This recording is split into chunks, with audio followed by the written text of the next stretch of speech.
அந்த வாலிப நிலை அப்படிங்கிறது வந்து உடல் சார்ந்து இல்ல.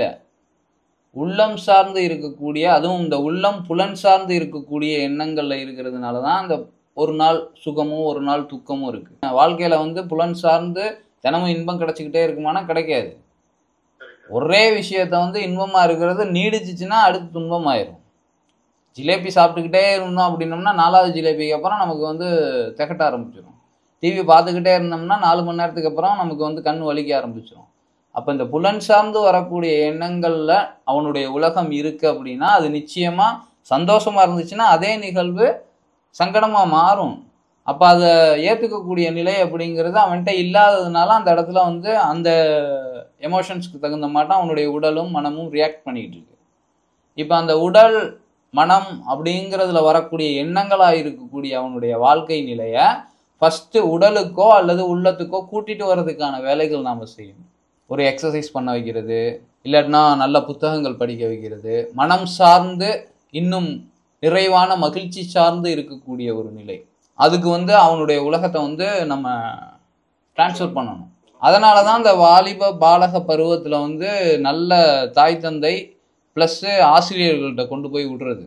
அவங்க வந்து இப்போ தமிழ் பாடங்கள் நம்ம இங்கே படிக்கும்போது நமக்கெல்லாம் ஏன் மேக்சிமம் விஷயத்தை வந்து அக்செப்ட் பண்ணிக்கிறோம், எதுலேயும் அடாப்ட் ஆக மாட்டேங்கிறோம் அப்படின்னம்னா நமக்கு வந்து சின்ன வயசுலேருந்து நம்ம படித்த காலத்தில் நான் சொல்கிறேன், இன்றைக்கி எப்படி இருக்குன்னு தெரில, ஒரு 20 வருஷத்துக்கு முன்னாடி உள்ள நம்ம இதில் வந்து விளையாட்டும் சூப்பராக இருக்கும், மனப்பாட பகுதியும் சூப்பராக இருக்கும், கதை பகுதிகள் நிறையா இருக்கும். அந்த இடத்துல டீச்சர் வந்து நமக்கு அந்த கதை பகுதிகள்லாம் சொல்லும் போது ஒரு சூப்பர் ஹியூமன் படத்தை பார்த்தா எப்படி நமக்கு உத்வேகம் வருமோ அது மாட்டம் நமக்கு வந்துடும். அப்போ இந்த சோர்வு வரும்போது அந்த கதைகளை கேட்கும்போது, ஏன்னா ஒரு சோர்வான நிலை வரும்போது அதை அப்படியே ஏற்றுக்கிட்டு அந்த சோகத்துக்குள்ளே போகக்கூடிய மனசு திரும்ப சந்தோஷமான ஒரு நிலை வரும்போது அந்த உணர்ச்சிக்குள்ளே போயிடும். இப்போ அது வந்து ரொம்ப ஈஸியான விஷயம், இது கஷ்டம்லாம் கிடையாது. இப்போ உணர்வு சார்ந்து உணர்ச்சி சார்ந்து இருக்கக்கூடிய எண்ணங்கள்ல அடாப்ட் ஆகும்போது அந்த உணர்ச்சியை வந்து நல்ல விதமாக காமிச்சிக்கிறதுக்கு ஒரு படம் போதும். இன்ஸ்பிரேஷனாக இருக்கக்கூடிய இப்போ ஒன்றும் இல்லை, இந்த கப்பலில் போவான்ல அந்த கடற்கொள்ளையர்கள், அந்த படத்தை பார்த்தான் அப்படின்னா அந்த கேரக்டருக்கு மாறிக்குவாங்க அந்த வயசில்.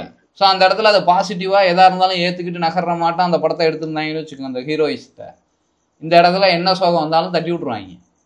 இப்போ அது மாட்டம் அவனை வந்து அந்த உலகத்துலேருந்து நமக்கு பிடிச்ச மாட்டோம் இல்லை நல்ல விதமாக எல்லாத்தையும் நகர்த்திக்கிற மாட்டோம் ஒரு ஜோனுக்குள்ளே அவனை கூட்டிகிட்டு போகிறதுக்கான செயல்கள் செஞ்சிட்டோம்னா வேலை முடிஞ்சிடும். அவனை எப்போ இந்த உடல் சார்ந்து உட்கார வச்சுட்டோம், உள்ளம் சார்ந்து உட்கார வச்சுட்டோம் அப்படின்னோம்னா வெளியில் விஷயத்தை பற்றி கவலைப்பட மாட்டான்.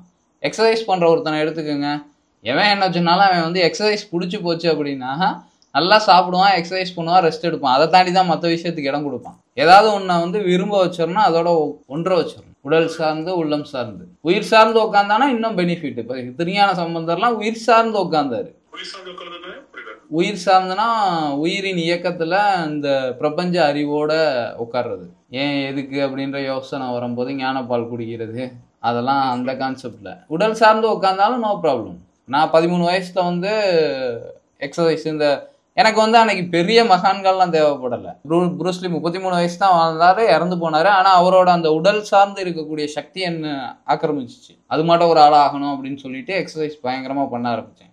அந்த இடத்துல எங்கள் அப்பா அப்போ சொன்னாலும் சரி, யார் சொன்னாலும் சரி, எனக்கு அந்த உடம்பு வேணுன்றதுக்காக ரொம்ப வருத்திக்காதரான்னு எவ்வளோ பேர் சொல்லுவாங்க. கேட்க மாட்டேன். காலைல 3 மணி நேரம், சாயங்காலம் 3 மணி நேரம் சாப்பாடு நல்லா சாப்பிடுவேன், ரெஸ்ட்டு நல்லா எடுப்பேன். அதுக்கு எது சரின்னு போடுதோ அதை மட்டும்தான் நான் செய்வேன். மற்ற எதையுமே மண்டையில் ஏற்றிக்க மாட்டேன். நாள் கணக்காக எக்ஸசைஸ் பண்ணான்னு கேள்விப்பட்டால் நானும் நாள் கணக்காக செய்கிறதுக்கான முயற்சிகள் இருக்கும். அப்போ என்னென்னா விரும்பிட்டோன்னு வச்சுக்கோங்க ஒரு விஷயத்தை, எனக்கு இது வேணும்னு, அதுக்காக மற்ற எல்லா விஷயத்துலையும் பாதிப்பை ஏற்படுத்திக்கவே மாட்டோம். அந்த நிலைக்கு கூட்டிகிட்டு போயிடலாம். அதனால தான் இதெல்லாம் நம்ம புரிஞ்சுட்டோம் அப்படின்னம்னா நமக்கு தெரியும் ஒவ்வொரு மனிதர்களும் எந்த இடத்துல இருக்காங்க, அவங்கள எங்கே கூட்டிகிட்டு வரலாம், அதை எப்படி செய்யலாம் அப்படிங்கிறது நமக்கு தெரிய வரும். ஃபஸ்ட்டு அவனுக்கு வந்து எந்த இடத்துல இருக்கான்னு தெரிஞ்சுக்கணும், அந்த இடத்துல இருந்து அவனை கூட்டிகிட்டு வர்றதுக்கு எது அவனுக்கு பிடிக்கும்ன்றது தெரிஞ்சுக்கணும். ஏன்னா அது மனசு விரும்பணும். இப்போ எனக்கு வந்து எக்ஸசைஸை விரும்பின மாட்டா, ப்ரூஸ்லியை விரும்பின மாட்டா, இப்போ உங்கள் மகனை வந்து ப்ரூஸ்லியை விரும்புடான்னு சொல்லி விரும்ப வைக்க முடியாது. அந்த மனசு ஆட்டோமேட்டிக்காக, ஏன்னா எனக்கு யாரும் கொடுக்கல, அது என் புலன்களாக பார்க்கும்போது அதை எடுத்துக்கிச்சு. அது மாட்டம் அவனுடைய புலன்கள் எதை தொட்டு இருப்பு எதில் போய் உட்காரும், எந்த விஷயத்தில் இருந்தாலும் அதில் ஏதாவது ஒரு நல்ல விஷயமும் கலந்து தான் இருக்கும். அந்த நல்லதில் போய் அவன் உட்கார வைக்கணும். கர்மத்தின் கணம் எவ்வளோன்னு தெரிஞ்சாதானே அதுக்கு தகுந்த மாட்டம் நம்ம இங்கே இது பண்ண முடியும். எல்லா மனுஷனுக்கும் எந்த இடத்துல இருந்தும் அற்புதமான நிலைக்கு போகிறதுக்கான வழிகள் கொடுக்கப்பட்டிருக்கு. அந்த வழிகளை மட்டும் பார்த்து திறந்து விட்டுரும்.